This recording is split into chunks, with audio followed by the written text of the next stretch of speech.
28절을 같이 주의하여 보겠습니다. 예수께서 무리가 자기를 에워싸움을 보시고 저편으로 건너가기를 명하시니라. 여러분, 계속해서 예수에게 찾아오는 귀신 들린 자들과 병든 자들과 뿐만 아니라 많은 구경꾼들을 한번 상상해 보십시오. 어떻다고 생각하십니까? 아마 그 사람들이 체면이 없었을 것입니다. 자기가 아프면 체면 없습니다. 병이 낫겠다고만 생각하면 무엇이든지 합니다. 아마 이분들은 머리를 그냥 들여 밀었을 것입니다.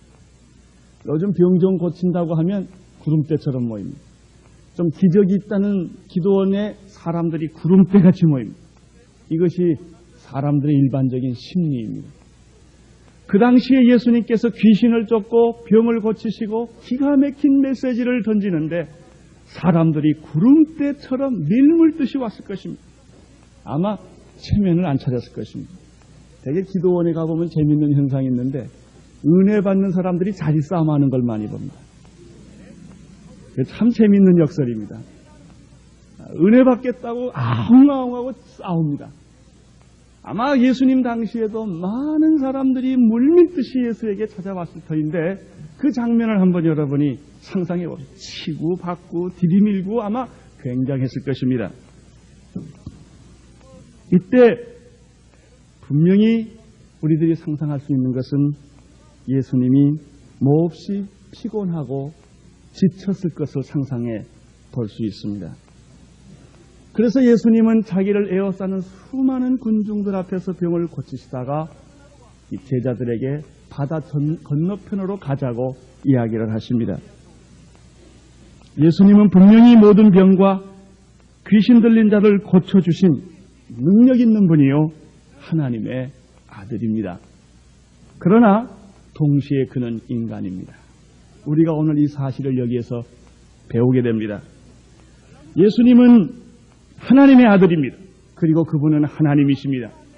그렇지만 동정녀 마리아를 통해서 세상에 오신 우리와 똑같은 인간의 몸을 입고 오신 예수 그리스도십니다. 그렇기 때문에 예수님이 인간의 몸을 입으셨기 때문에 인간의 한계와 인간의 조건을 가지고 계신 분입니다. 우리는 분명히 이 본문에서 예수님도 때로는 피곤하셨고 쉬셔야 하는 분임을 알게 됩니다. 어떤 사람은 이렇게 항변을 합니다. 예수가 하나님의 아들이고 모든 질병을 고치셨던 분이라면 그분 자신은 쉴 필요가 없지 않겠느냐. 그분은 피곤해서는 되지 않지 않겠느냐라고 반문합니다. 마치 예수님을 텔레비전에 나오는 태권도 부위 같은 그 초인간적인 어떤 존재로 생각을 합니다. 그러나 예수님은 그런 분이 아니십니다. 예수님은 배고프실 수 있는 분입니다. 피곤할 수 있는 분입니다. 고통을 느낄 수 있는 분입니다. 목마를 수 있는 분이십니다. 그래서 예수님은 십자가에서 내가 목마르다라고 말을 했습니다. 예수님은 우리와 똑같이 십자가를 그렇게 달게 지려고 원하셨던 분은 아닙니다. 십자가를 피하고 싶었던 인간적인 면이 있었던 예수님이십니다. 예수님은 참 하나님이시지만 그는 참 인간이셨습니다. 요한복음 4장 6절에 보면은 수가성의 우물가에서 예수님이 쉬셨을 때 이렇게 기록하고 있습니다. 행로에 권하여 우물 곁에 그대로 앉으십니다. 예수님도 오래 걸으시면 다리가 아프신 분입니다. 우리가 예수님을 이렇게 이해해야 합니다. 초인적인 하나님만 이해해서는 안 됩니다. 예수님은 하나님이십니다. 그래서 하나님의 모든 것을 가지고 계신 분입니다. 그러나 그는 우리를 구원하기 위하여 인간으로 제한하신 분입니다. 하나님이 인간이 되셨습니다. 인간의 몸을 입으셨습니다. 시간과 공간의 제한을 받을 뿐만 아니라 육체의 한계를 그가 가지고 계신 분이십니다. 이분이 예수 그리스도십니다. 그렇기 때문에 예수님은 하나님이시지만 우리와 똑같은 그런 인간의 성정을 가지신 분입니다. 이러한 이야기를 히브리서 4장 15절에서 다음과 같이 표현하고 있습니다. 우리에게 있는 대제사장은 우리의 연약함을 체휼하지 아니한 자가 아니요 모든 일에 우리와 한결같이 시험을 받은 자로되 죄는 없으시니라. 이분이 예수 그리스도십니다. 여러분, 이 말씀은 어떤 의미를 가지고 있습니까? 많은 사람이 예수께 몰려와 애워쌌을 때 예수님이 피곤하여 저쪽으로 가시자라고 말했던 그 예수님, 그 인간적인 면을 보여주신 그 예수님, 이 사실이 오늘 우리와 무슨 상관이 있습니까? 아주 깊은 상관이 있습니다. 예수님이 인간의 조건을 가지고 계셨고 우리와 똑같은 성정을 가지고 계신 분이기 때문에 예수님은 우리를 이해하십니다. 우리를 아십니다. 예수님은 우리와 같이 시험을 받으신 분입니다. 그래서 우리 형편을 너무나 잘 아시고 우리의 처지를 너무나 잘 아시고 우리의 실수를 너무나 잘 아시고 우리의 연약함을 잘 아십니다. 아픈 사람이 아픈 사람 심정합니다. 한 번도 감기 들려보지 못한 사람은 아픈 사람 심정 절대 모릅니다. 섭섭합니다. 왜 아프냐고 따집니다. 항상 성공한 사람은 왜 실패하냐고 따집니다. 어떤 공부 잘하는 사람은 아니 공부를 왜 못하냐고 따집니다. 그냥 공부 못하는 거지요. 뭐. 그 공부 못하는 사람이 공부 못하는 심정을 압니다. 시험 떨어져 본 사람이 떨어져 본 심정을 압니다. 예수님이 우리를 아십니다. 이것은 굉장히 중요한 것입니다. 만약 예수님이 하나님이시기만 하셨다면 그분은 피곤도 모르시고 그분은 인간의 여러 가지 시험도 들지 않으셨다면 우리 입장을 이해 못하실 것입니다. 예수님은 하나님이셨지만 인간이셨습니다. 그는 우리의 모든 것을 아십니다. 우리의 심정을 아십니다. 우리 인간의 조건과 한계를 그분은 아십니다. 그래서 우리는 예수님 앞에 나아갈 수가 있습니다. 그분 앞에 우리는 안식할 수가 있으며 그분 앞에 우리의 모든 사정을 이야기할 수가 있습니다. 그러면 예수님은 우리와 똑같으신 분인가? 그렇지 않습니다. 히브리서 4장 15절에 보면은 그분은 한결같이 우리와 똑같이 시험을 받은 자로되 죄는 없다고 말했습니다. 예수님과 우리와의 차이점은 무엇입니까?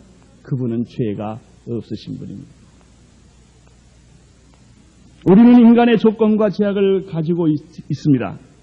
그런데 우리의 문제는 무엇입니까? 우리의 인간의 조건과 제약이 죄와 연결되어 있다는 것입니다.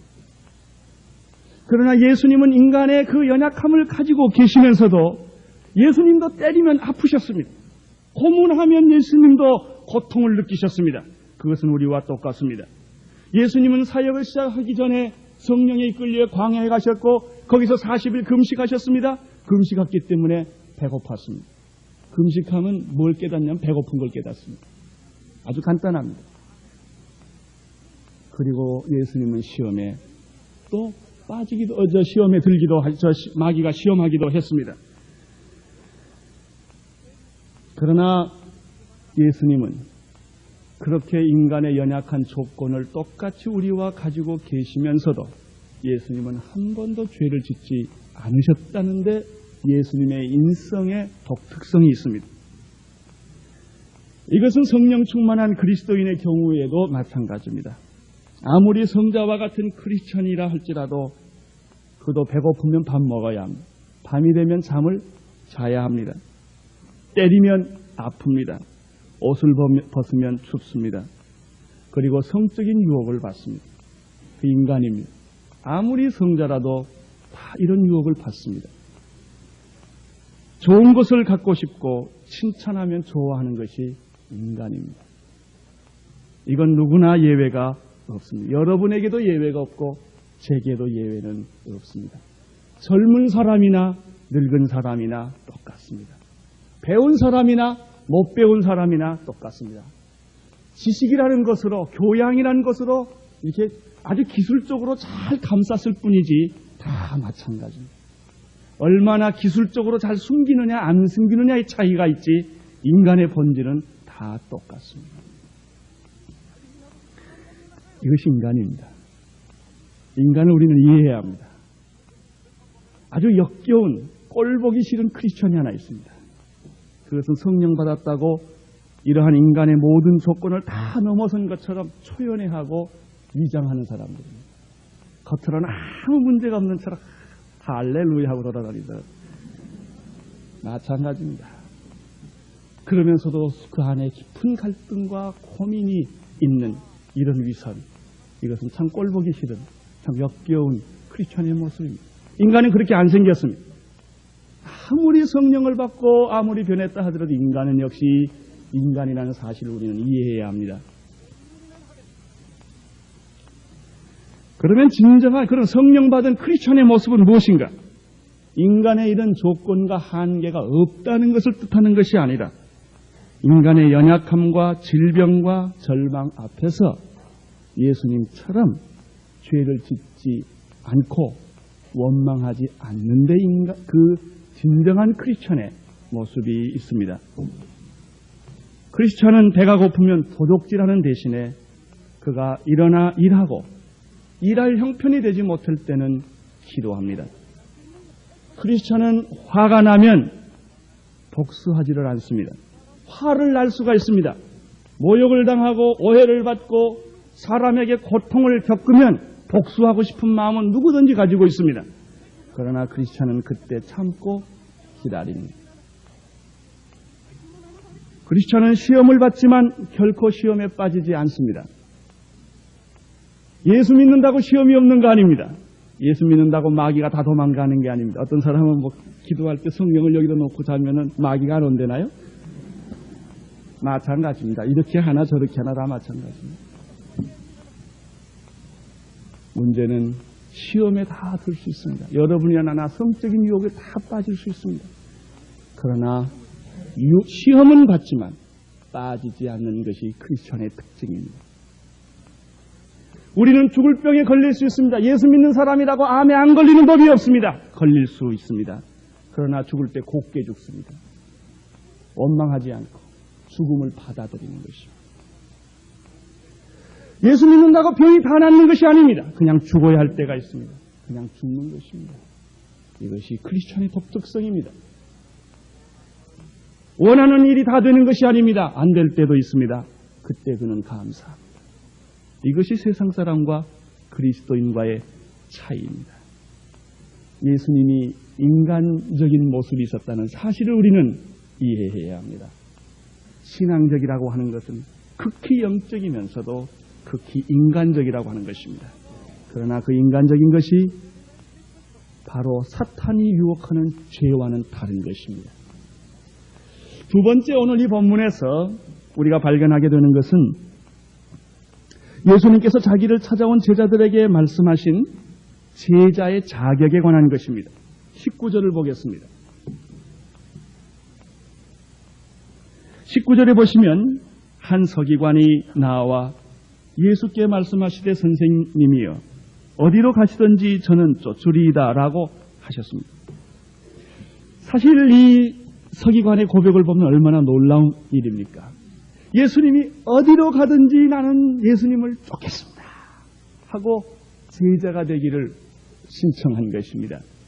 이것은 마치 베드로가 죽기까지 내가 주님을 쫓으리다 라고 했던 고백과 비슷합니다. 물론 몇 발짝도 못 갔지만, 그리고 십자가를 지실 때 제일 먼저 도망가려고 했던 사람이 바로 베드로였습니다.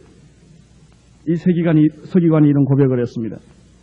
그런데 더 놀라운 사실은 이러한 고백 앞에서 예수님이 20절에 다음과 같은 대답을 하신 것입니다. 아주 유명한 말이죠.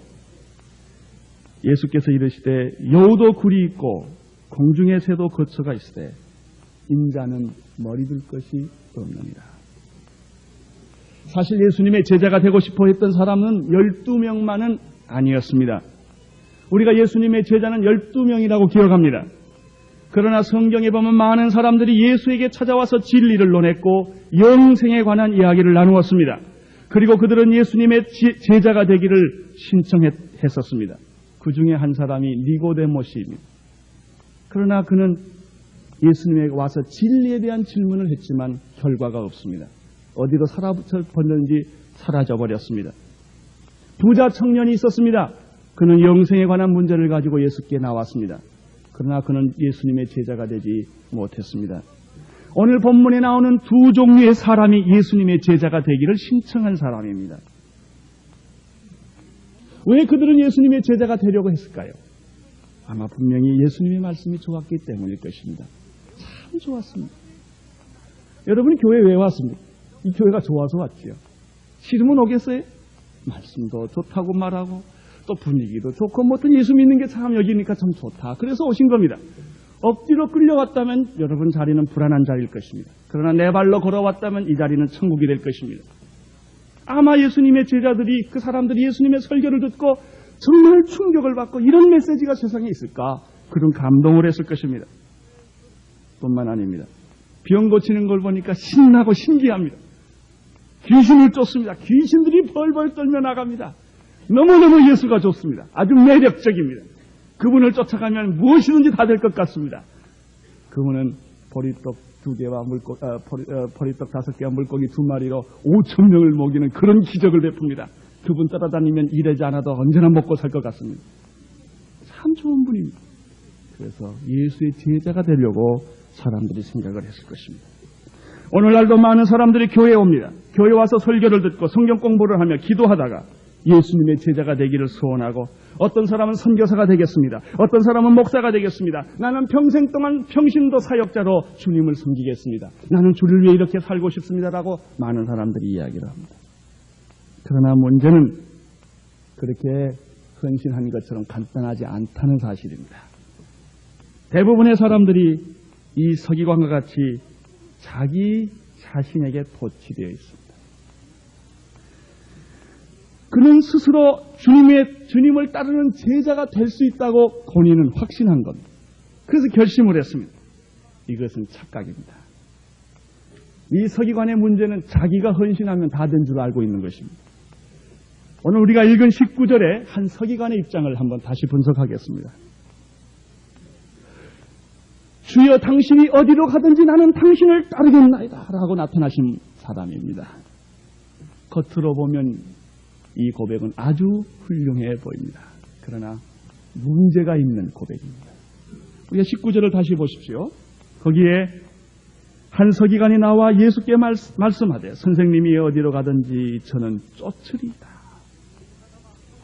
이 사람의 문제는 무엇입니까?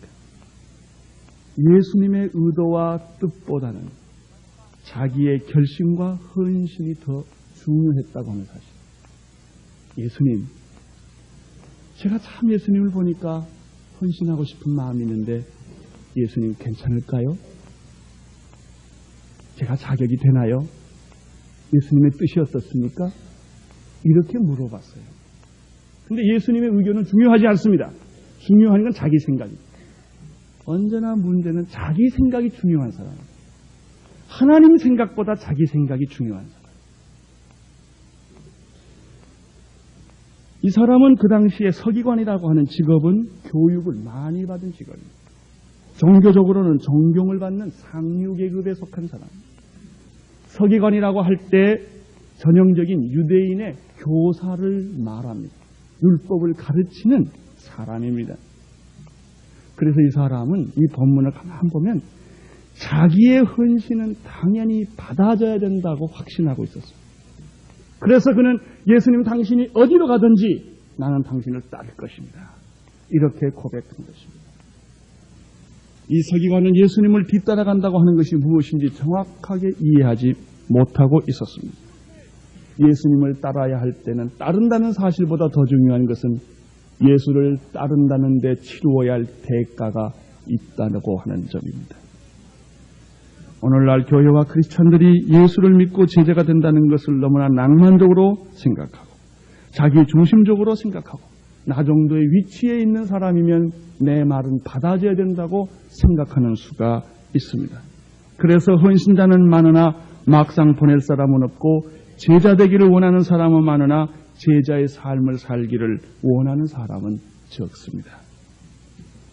이러한 질문 앞에서 예수님은 20절에 다음과 같이 대답을 하셨습니다. 20절을 보십시오.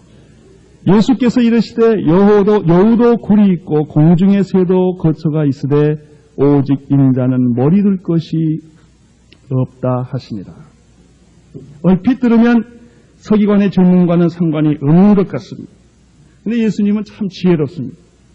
예수님의 제자가 되겠다는 사람에게 노하시지 않습니다.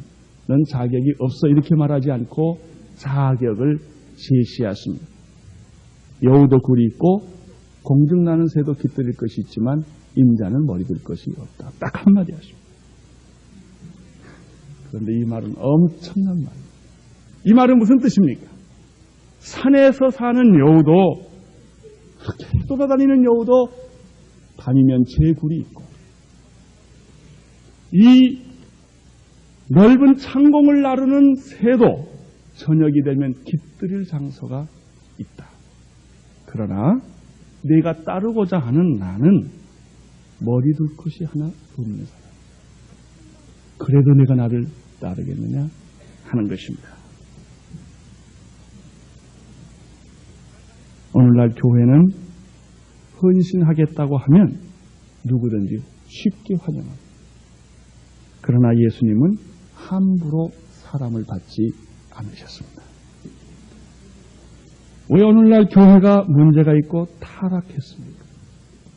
거절과 선택을 안 했기 때문에, 아무나 다 받아들였기 때문입니다. 헌신한다고 다 받아들이는 것이 아닙니다. 봉사하겠다고 다 받아들이는 것이 아닙니다.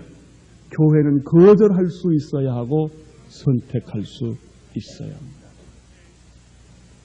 함부로 사람들을 받아들였을 때 더 큰 위기를 맞이합니다. 요즘 교회 가면 오자마자 등록하라고, 그리고 신방합니다.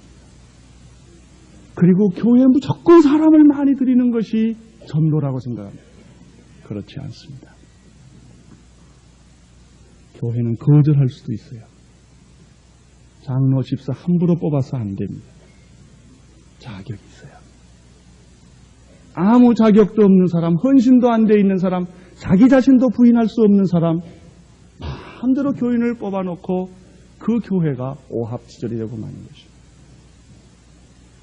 헌신한다고 다 받는 게 아닙니다. 그 사람의 재능과 돈과 기술이 중요하지 않습니다. 마음이 중요합니다. 태도가 중요합니다. 순종하는 태도, 감사하는 태도, 구원받은 자의 감격과 기쁨, 이게 더 중요하다는 겁니다. 하나님이 사람의 목소리가 없어서 찬양 못 받는 것이 아닙니다. 우주의 합창을 그분은 받으시는 분이십니다. 그분은 새소리의 합창을 받으시는 분입니다. 자연의 웅장한 대합창을 그가 받으시는 분입니다.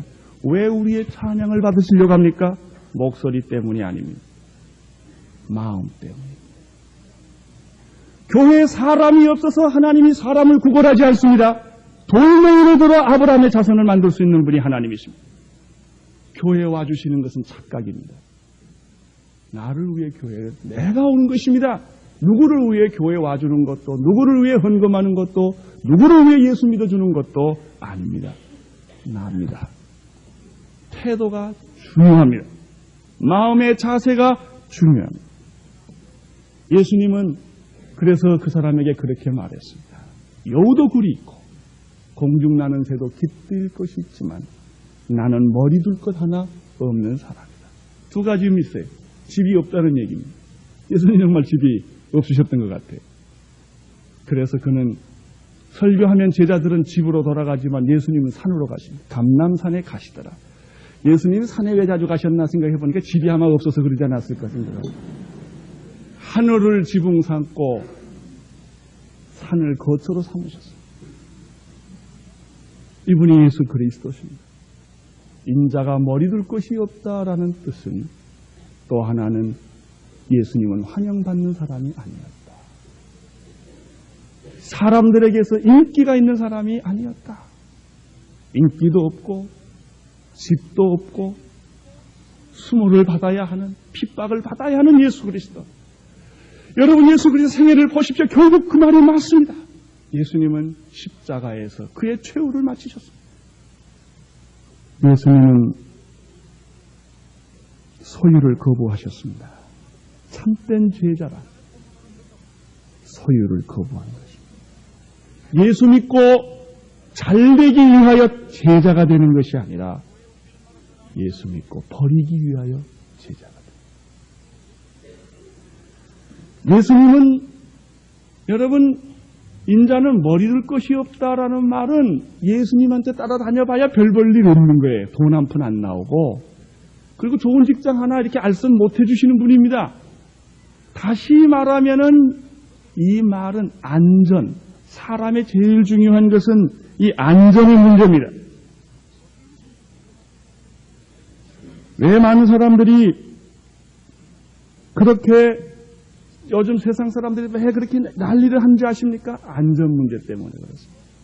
집이 있어야 하고 월급이 넉넉해야 하고 세상에 혼란이 없고 도적이 없어야 하고 국방이 튼튼해야 되고 하는 얘기 다 얘기 들어보면 결국은 자기의 세큐리티, 안전의 문제입니다.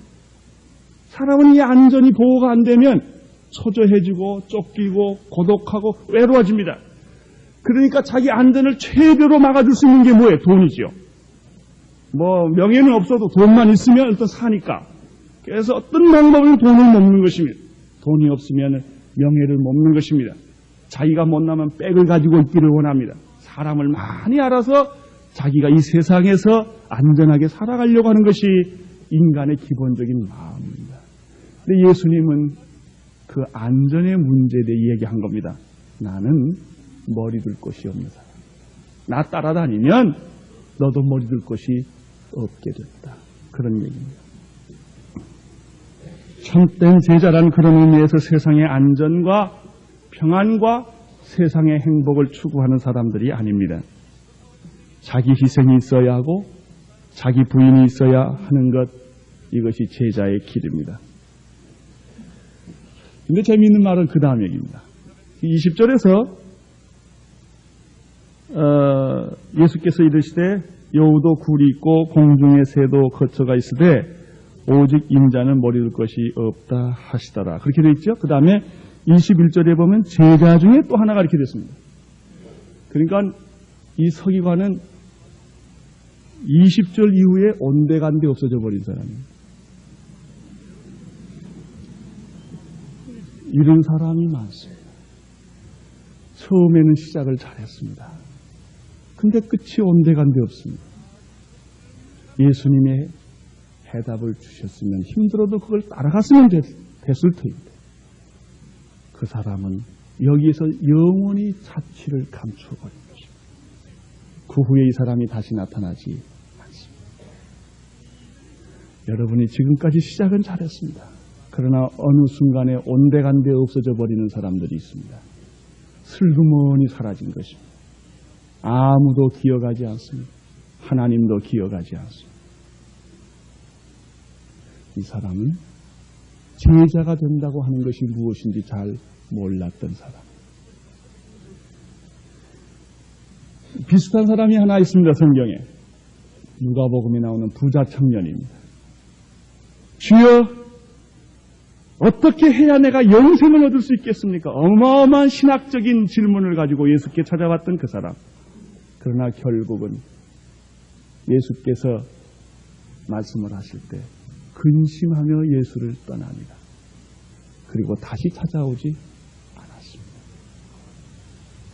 오늘 두 번째 종류의 사람을 또 하나 보게 됩니다. 21절에 봅니다. 제자 중에 또 한 사람이 가로되 주여 나로 먼저 가서 내 부친을 장사하게 허락하여 주옵소서.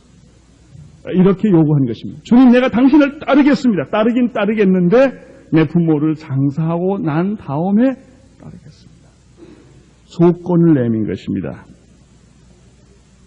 여러분, 제자가 되기 위해서는 서기관과 같이 자기 결심도 중요하지 않지만 동시에 어떤 조건을 내미는 것도 중요하지 않습니다. 믿음은 조건을 내미는 것이 아닙니다. 하나님 이렇게 해주시면 나는 이렇게 하겠습니다. 그건 믿음 아닙니다. 하나님 내 병 고쳐주시면 내가 당신을 위해 봉사하겠습니다. 이건 믿음 아닙니다. 하나님 내 사업을 일으켜주시면 내가 당신을 위해서 이렇게 11조도 내고 헌신하겠습니다. 그건 믿음 아닙니다. 그리 아니하실지라도 하나님이 내 병 고쳐주지 아니하실지라도 나는 믿겠습니다. 하나님이 내 상황을 지금 바꿔주지 아니하실지라도 나는 하나님을 믿겠습니다. 이게 믿음입니다. 어떤 좋은 일이 오건 나쁜 일이 오건 죽을 일이 오건 살 일이 오건 나는 하나님 믿겠습니다. 이게 믿음입니다. 이 사람은 조건을 내민 것입니다. 하나님 앞에는 조건을 내밀어서는 안 됩니다. 이렇게 하면 이렇게 하겠다. 그건 믿음 아닙니다. 신앙이란 이렇게 하든지 저렇게 하든지 내가 주님을 따르기를 원합니다. 주님을 따르다가 어려움을 겪는 일이 많습니다. 재작년 크리스마스에 OMF 선교사 하나가 필리핀에서 가서 죽었습니다. 젊은 선교사입니다. 강도들에 의해서 그 부인이 죽임을 당한 것입니다. 내가 하나님을 위해서 가족을 데리고 선교지로 갔는데 하나님 이럴 수가 있습니까? 그럴 수 있습니다. 그럴 수 있습니다. 얼마든지 있습니다. 지난번에는 파푸아뉴기니아에서 한 선교사가 그 부족 성경을 다 자기 나라 말로 번역을 해 주었습니다. 그래서 그 성경을 하나님 앞에 봉헌하는 예배 시간이었습니다. 그런데 그때 그 선교사가 오지를 않습니다. 오다가 게릴라에 의해서 죽고 만 것입니다. 그럴 수 있습니다. 그것이 믿음입니다. 잘 되는 것만이 믿음이 아닙니다. 그렇다면 예수님은 십자가에 못 박혀 죽은 것은 가장 예수님을 저주받은 일이 아니겠습니까?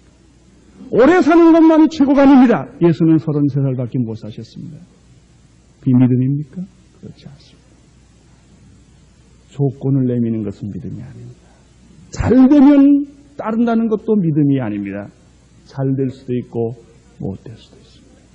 그것이 우리의 중요한 가치가 아닙니다.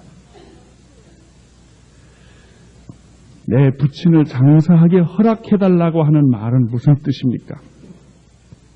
이건 잘 해석해야 됩니다. 내 부친이 돌아가셨기 때문에 장례식을 하게 해달라는 뜻이 아닙니다. 만약에 부친이 장례식을 어떤 사람이 주님을 섬기다가 자기 아버지가 죽었는데 이 성경을 잘못 읽으면 장례식도 갈 필요가 없다. 그건 호로자식이죠. 가야지요. 일을 딱 그만두고 가서 장례식을 치루어야죠.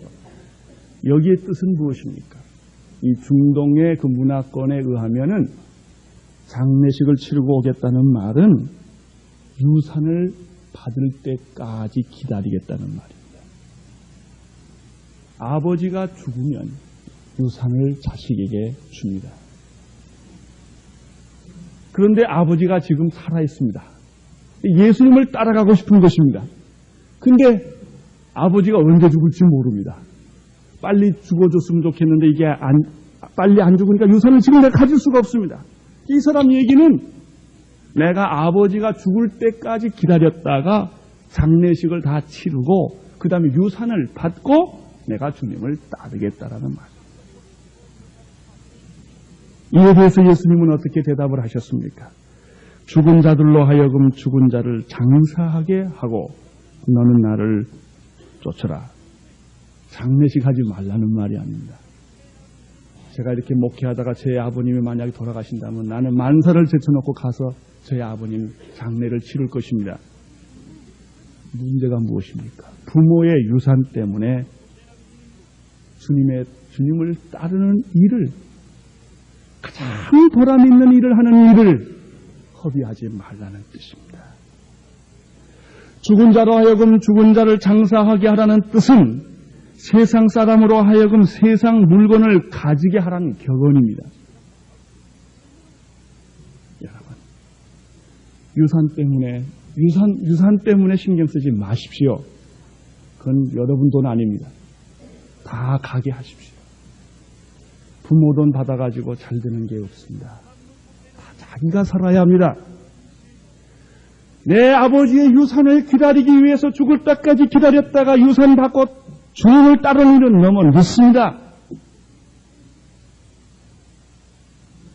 진정한 유산은 신앙의 유산뿐입니다. 돈을 남겨주고 사업체를 남겨주고 그리고 무슨 명예를 나누어주는 것은 유산이 아닙니다. 그건 다 없어지고 맙니다. 돈은 있다가도 없고 없다가도 있는 것입니다. 돈이 여러분을 보장해 주지 않습니다. 진정히 여러분을 보장해 주는 것은 신앙뿐입니다. 자녀에게 남겨줄 유산은 신앙입니다. 돈이 아닙니다. 여러분, 유산 받는 일 때문에 가정의 싸움이 일어납니다. 유산 받는 일 때문에 온통 신경을 씁니다. 조금 더 가지려고. 그러다가 신앙 다 잊어버리고 세월 낭비하고 어려움을 겪습니다. 세상 사람들로 하여금 세상 것을 가져가게 하라. 죽은 자들로 하여금 죽은 자를 장례케 하라. 우리는 생명을 위해 살아야 할 사람. 이것이 오늘 예수님이 우리에게 가르쳐 주신 말씀입니다. 세상 사람들처럼 정욕과 이기심과 탐욕으로 인해 생기는 논쟁과 싸움에 말려들어서는 안 됩니다. 또 어떤 분들은 그런 게 있어요. 유산을 잘 포기하고 나중에 후회하는 분이 있어요. 후회하지 마세요. 잘 간 겁니다.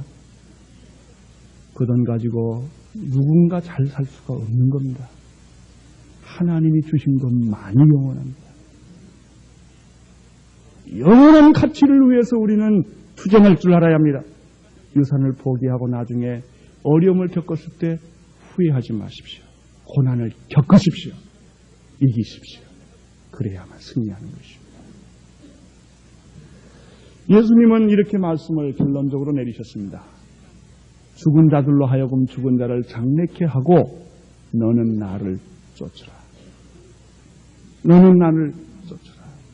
그렇습니다. 과거 때문에 우리의 미래를 망쳐서도 안 됩니다. 세상 때문에 영혼을 놓쳐서도 안 됩니다. 자기 자신을 바라보기 때문에 예수님을 잊어버려서도 안 됩니다. 뒤의 것은 버려야 합니다. 푯대를 향하여 쫓아가야 합니다. 그것이 우리의 인생입니다.